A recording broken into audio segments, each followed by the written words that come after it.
Hai sahabat Museum BI, selamat datang kembali di Storytelling Museum Bank Indonesia. Nah sahabat Museum BI, saat ini kita sedang ada di kondisi di mana adanya pandemi COVID-19 di Indonesia. Kira-kira pandemi ini sudah pernah terjadi sebelumnya atau baru pertama kali ya di dunia? Yuk kita cari tahu.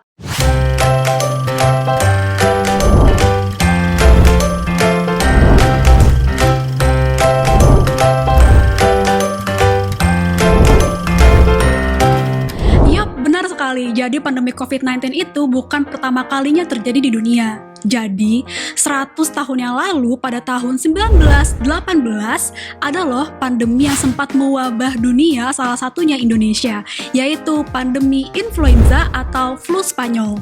Nah kira-kira apa saja ya persamaan dan perbedaan dari kedua pandemi ini? Yuk kita cari tahu. Nah, salah satu persamaannya adalah adanya hoax yang beredar di masyarakat nih sahabat Museum BI. Kira-kira apa sih hoax yang beredar di masyarakat pada saat adanya pandemi COVID-19? Pasti sahabat Museum BI juga masih ingat ya kalau misalkan kita awal pandemi mau masuk ke tempat perbelanjaan atau tempat umum lainnya, biasanya kita akan dicek suhu. Nah, menggunakan apa? Biasanya pada saat awal itu menggunakan termogan. Tapi banyak nih masyarakat kita yang menolak untuk dicek suhunya karena takut merusak otak tuh sinar dari termogannya. Padahal faktanya sinar itu sangat kecil dayanya, untuk merusak retina mata saja tidak bisa, apalagi hingga menembus ke otak. Lalu kira-kira ada hoax apa lagi sih selain termogan?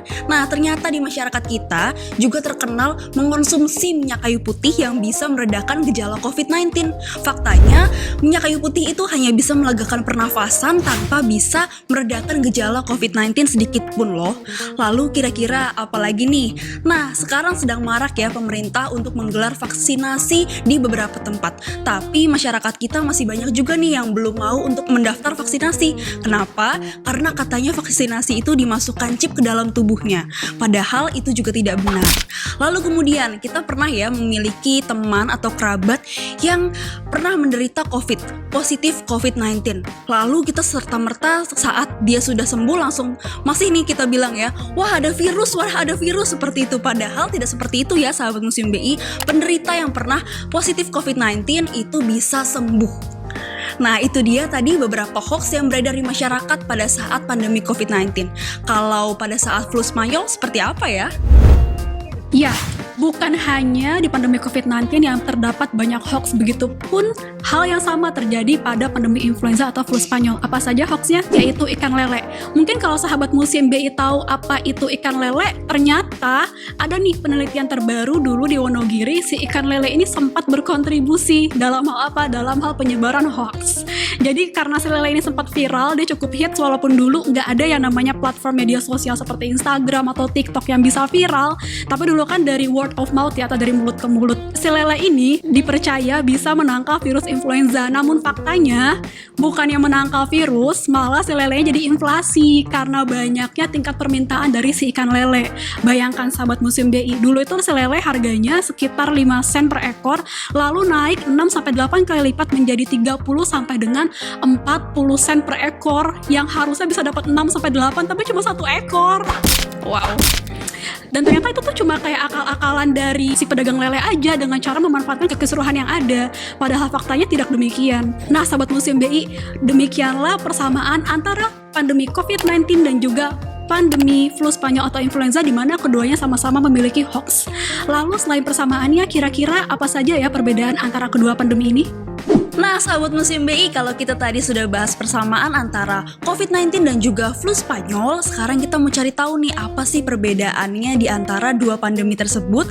Nah ternyata perbedaan pertama terletak pada metode penanganannya. Nah saat ini kita juga sedang ada di kondisi PPKM atau pemberlakuan pembatasan kegiatan masyarakat di tahun 2021 nih. Kalau di tahun 2020 pada saat itu juga ada yang namanya PSBB ya, masih ingat? Pembatasan sosial berskala besar. Nah ternyata PSBB dan juga PPKM ini mampu menekan angka COVID yang sedang tinggi-tingginya loh.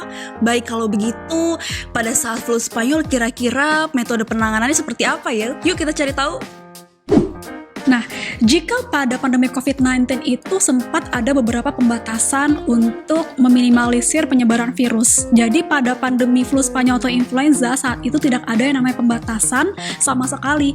Jadi sebenarnya pada awalnya itu sempat ada sih perdebatan antara pihak yang berwenang, namun ujung-ujungnya masyarakat dibiarkan berkeliaran melakukan aktivitas normal seperti biasanya. Sebenarnya karena hal ini juga ada penelitian yang dibuat oleh Dr. Sidar Chandra, dikatakan bahwa hanya di Pulau Jawa dan Pulau Madura itu jumlah korban jiwa saat itu mencapai 4,37 juta jiwa.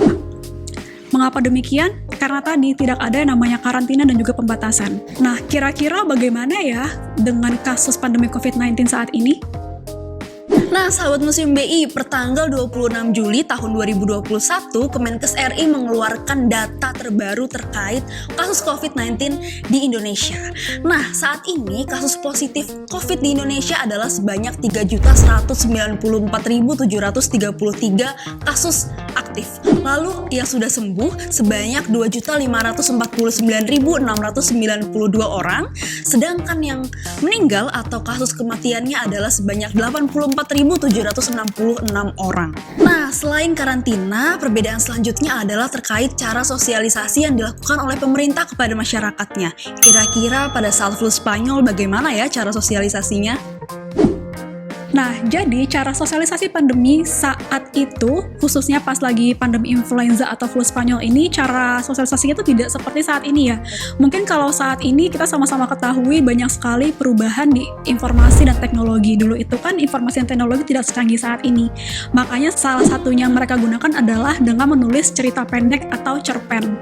Nah, cerpennya ini mereka gunakan dengan menulis dua bahasa saat itu, yaitu bahasa Melayu pasar dan juga bahasa Jawa. Seperti itu. Nah, judulnya seperti apa? Ada dua judul nih. Judul yang pertama adalah Awas Penyakit Influenza dan yang kedua adalah Lelara Influenza.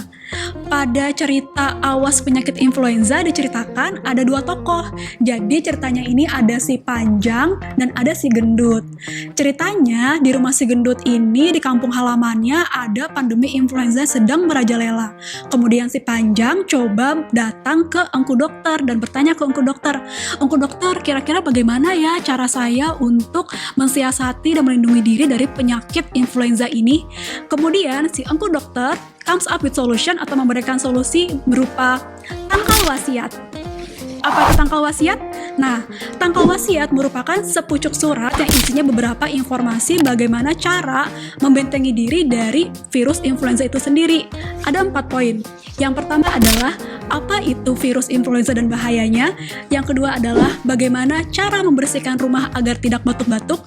Yang ketiga adalah bagaimana jika kita terinfeksi influenza, apa yang harus dilakukan? Dan yang keempat, jika terinfeksi, maka obat apa saja nih harus dikonsumsi? Ternyata, hal kecil seperti itu berupa dengan menuliskan cerita pendek dari Awas Penyakit Influenza cukup mampu mengedukasi masyarakat kala itu. Dan, sahabat Museum BI perlu tahu juga nih, informasi seperti ini merupakan salah satu hal yang langka dikarenakan sulitnya akses informasi. Nah, beda dulu, beda kini. Jika dulu menggunakan cerpen, kira-kira saat pandemi COVID-19 saat ini seperti apa ya sosialisasinya? Lalu sahabat Museum BI, kalau tadi kita sudah membahas nih proses sosialisasi pada saat flu Spanyol, nah kalau di saat pandemi COVID-19 kita sudah punya yang namanya internet. Tapi tidak serta-merta semua proses sosialisasinya mudah loh, karena yang tadi sudah kita bahas ya, terdapat hoax yang bertebaran di masyarakat. Nah, untuk itu pemerintah juga kreatif nih memberikan yang tadi kalau misalkan flu Spanyol itu adalah cerpen, nah saat ini ada yang namanya komik yang bisa diakses di bawah ini di sehatnegeriku.kemkes.go.id. Lalu kemudian kita bisa lihat loh di situ cerita-cerita menarik seputar disiplin pakai masker, juga cuci tangan pakai sabun hingga himbauan untuk tidak mudik. Wah, menarik banget ya untuk disimak. Setiap masa atau zaman memiliki caranya masing-masing untuk menghadapi pandemi. Nah, saat ini kita sudah memiliki akses sehingga kita lebih mudah untuk mengetahui apa yang sedang terjadi dan juga bagaimana cara menghindari penyakit tersebut. Kalaupun terinfeksi, beragam cara untuk pulih kembali tentunya banyak sekali. Salah satunya adalah beragam sosialisasi yang sudah dilakukan oleh pemerintah. Untuk itu, kita sebagai warga negara, yuk lindungi diri dari informasi yang belum pasti. Semoga bumi dan negeri ini segera pulih dari pandemi COVID-19. Bye-bye.